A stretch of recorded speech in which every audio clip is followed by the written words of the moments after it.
नाम प्रशांत किशोर हाँ। काफ़ी उभर कर सामने आ रहा है तमाम आंदोलनों में और तमाम राजनीति में, खासतौर पर बिहार की राजनीति में। इसे किस नज़रिए से देखते हैं आप सर?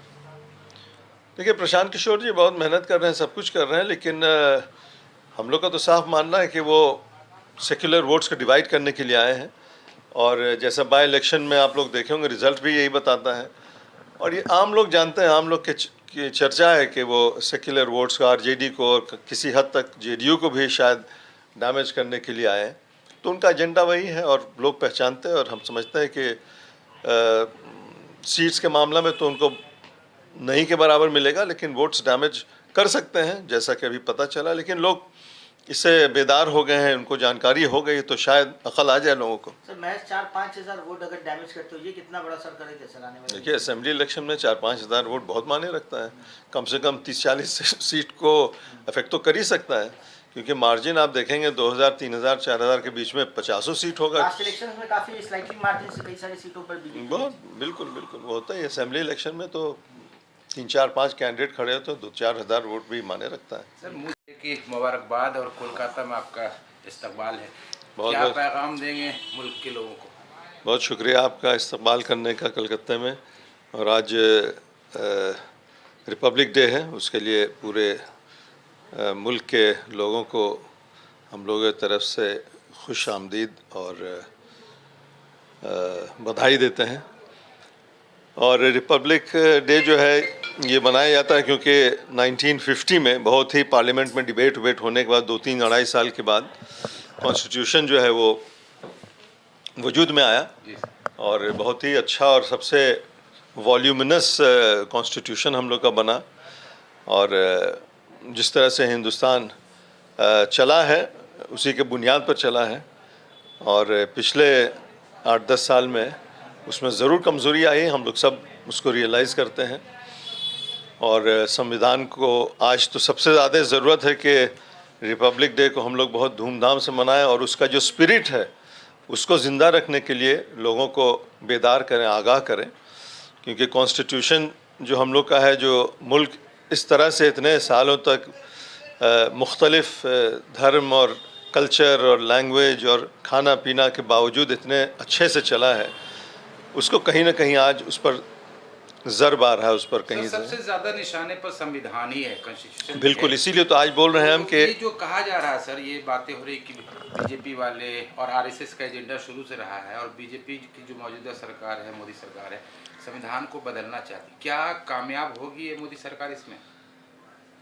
देखिए, कामयाब तो कुछ हद तक हुए ही है। अब जैसे आर्टिकल 370 जो कॉन्स्टिट्यूशन में प्रोवाइड किया हुआ था कि कश्मीर में जो इंडिया के साथ आया था, तो उसमें क्लॉज था कि उनका स्पेशल राइट्स होगा। वो तो कॉन्स्टिट्यूशन को पर एक हमला है ही है। उसके अलावा भी आप देखें कि सीए है, एनआरसी है,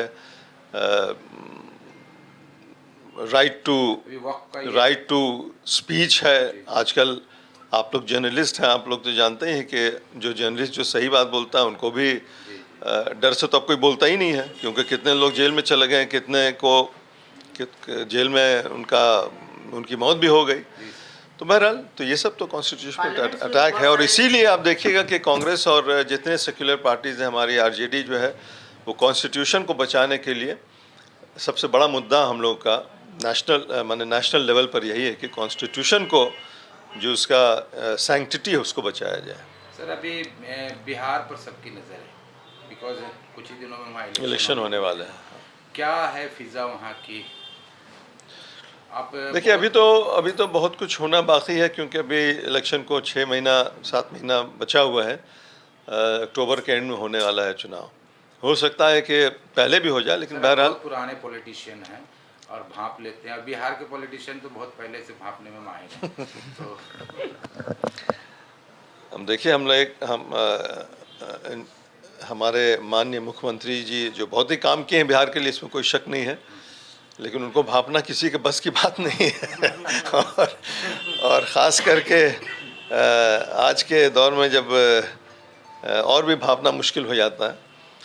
लेकिन देखिए, अब इस टाइम जैसा हमने कहा कि बहुत है, कौन सी पार्टी किधर आती है, क्या होता है, लेकिन ये तय है कि मौजूदा सरकार से जो एनडीए की सरकार है उससे बिहार के लोग काफ़ी नाराज़ हैं, परेशान हैं।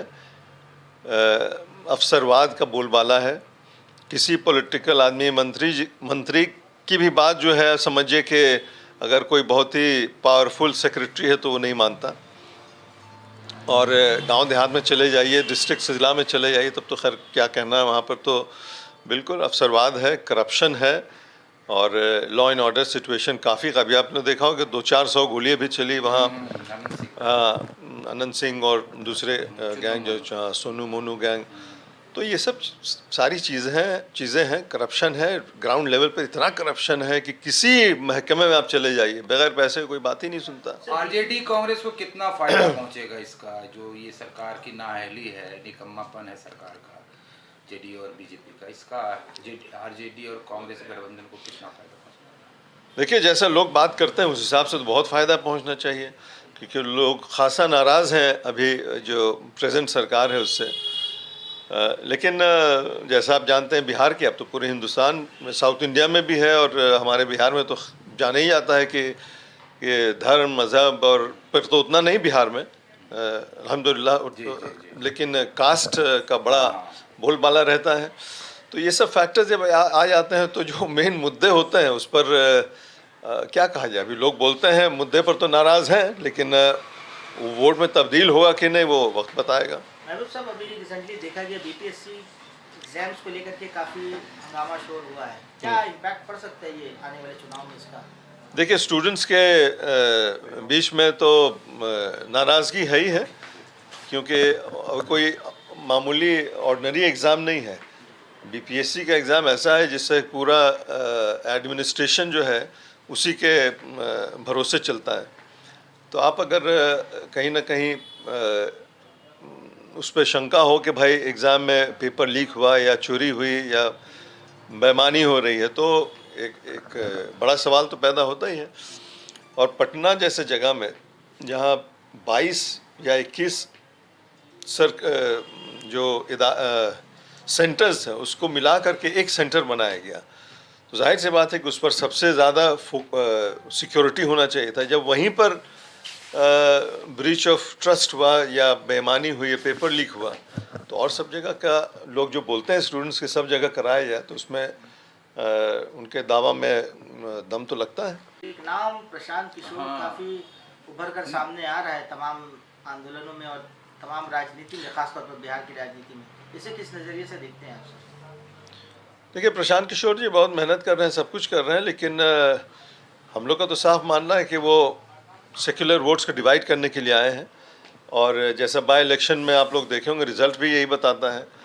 और ये आम लोग जानते हैं, आम लोग की चर्चा है कि वो सेक्युलर वोट्स का आरजेडी को और किसी हद तक जेडीयू को भी शायद डैमेज करने के लिए आए हैं।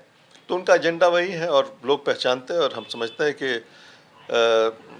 सीट्स के मामला में तो उनको नहीं के बराबर मिलेगा, लेकिन वोट्स डैमेज कर सकते हैं, जैसा कि अभी पता चला। लेकिन लोग इससे बेदार हो गए हैं, उनको जानकारी हो गई, तो शायद अकल आ जाए लोगों को। सर, महज 4-5 हज़ार वोट अगर डैमेज करते हो, ये कितना बड़ा असर करेगा सर आने वाले? देखिए, असेंबली इलेक्शन में 4-5 हज़ार वोट बहुत मायने रखता है। कम से कम 30-40 सीट को अफेक्ट तो कर ही सकता है, क्योंकि मार्जिन आप देखेंगे 2000, 3000, 4000 के बीच में 50 सीट होगा। लास्ट इलेक्शन में काफ़ी स्लाइटली मार्जिन से कई सारी सीटों पर बहुत बिल्कुल वो होता है। असेंबली इलेक्शन में तो 3-4-5 कैंडिडेट खड़े होते हैं, 2-4 हज़ार वोट भी माने रखता है। सर, मुस्लिम वोट्स को लेकर बिहार में एक राजनीति चल रही है। ललन सिंह बोल रहे हैं कि हमारा हमसे विकास का काम करवाता है, हमको वोट नहीं देता है। बलियावी साहब कह रहे हैं कि जो वोट नहीं देगा मुसलमान वो गद्दार होगा। तो इसके बारे में क्या कहेंगे? मुस्लिम वोट्स का क्या रुझान है बिहार के? देखिए, मुस्लिम वोट्स आरजेडी के साथ 30-35 साल से रहा है।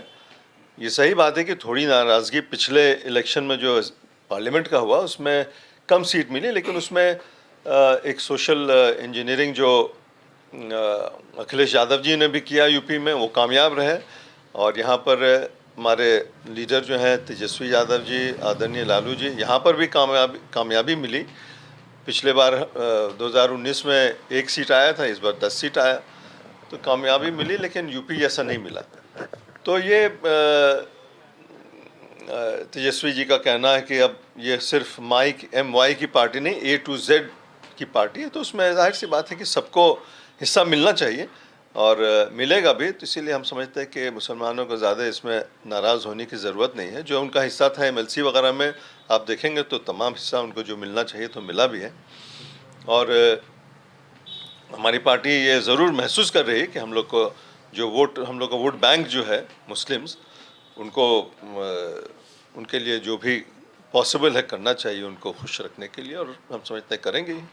बिहार में देखा जाता है कि जब भी इलेक्शन आता है तो पार्टियां खेमा बदलती हैं, इधर से उधर कुछ होता है, तो इस तरह की खेमेबाजी ये बिहार में क्या, तो पूरे हिंदुस्तान में होता ही बिहार रहता है। यूपी में ज़्यादा है।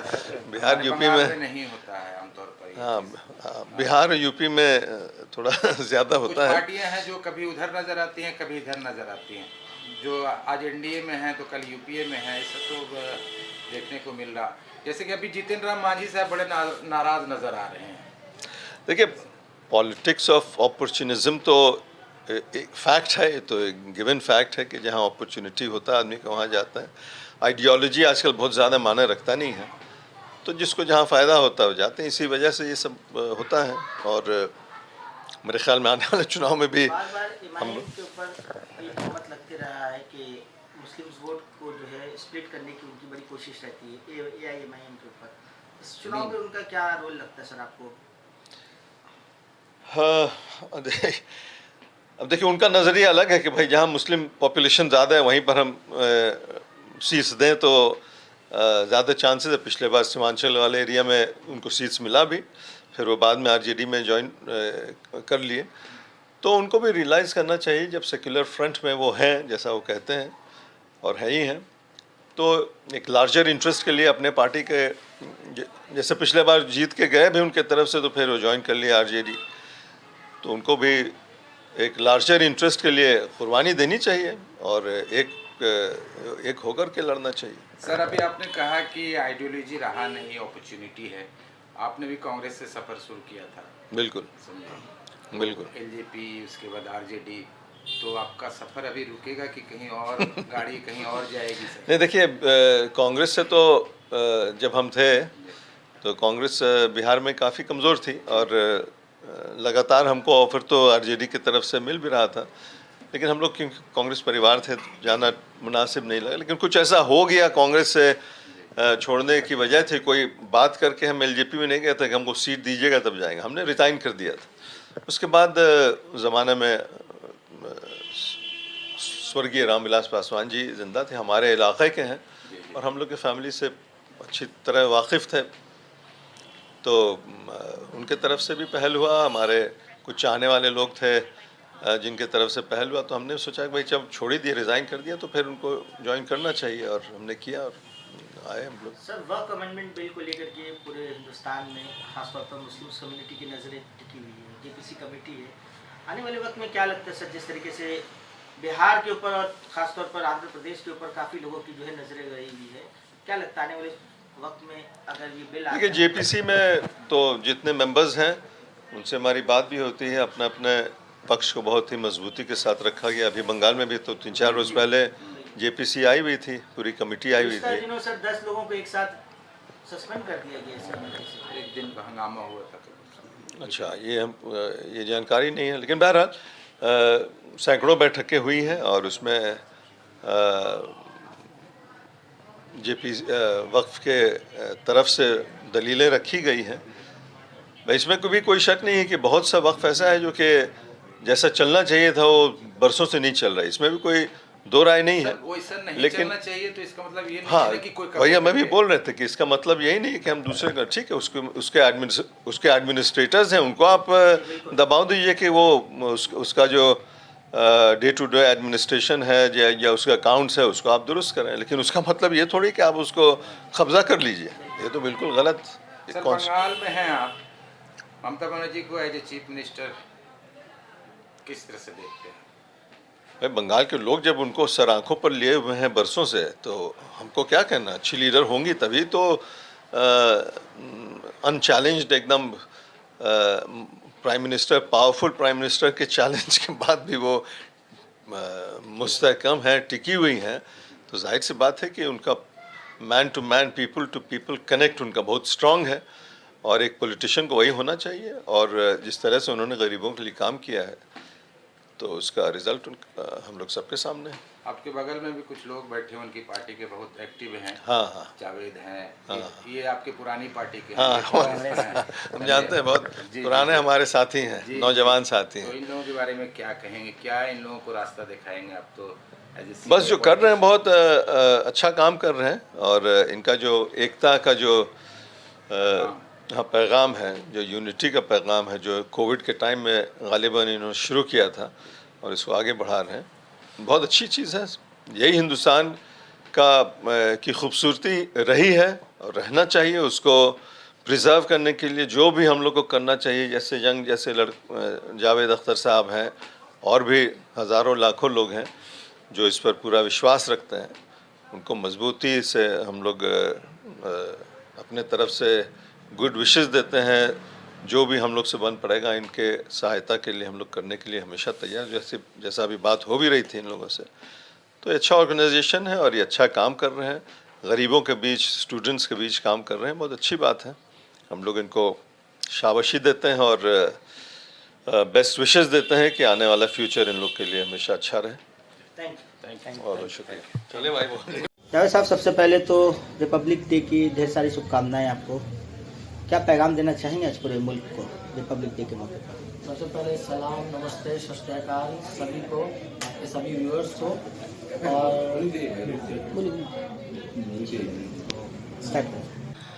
सबसे पहले सलाम, नमस्ते, सत श्री अकाल आपके चैनल के माध्यम से जितने व्यूअर्स देख रहे हैं सभी को रिपब्लिक डे की बहुत बहुत शुभकामनाएं, पूरे एकता फैमिली मेंबर की तरफ से, पूरे एकता टीम की तरफ से।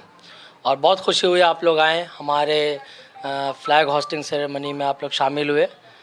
और मैं चाहता हूं कि ऐसे ही हम सब भाई मिलजुल कर एकता बनाए रखें और मिलकर काम करते रहें इंशाल्लाह। आज के दिन कॉन्स्टिट्यूशन तामीर की गई थी और मौजूदा हालात में जिस तरीके से मुल्क में कॉन्स्टिट्यूशन को चेंज करने का प्रयास किया जा रहा है अलग अलग तरीक़ों से, इस पर आप क्या कहना चाहेंगे?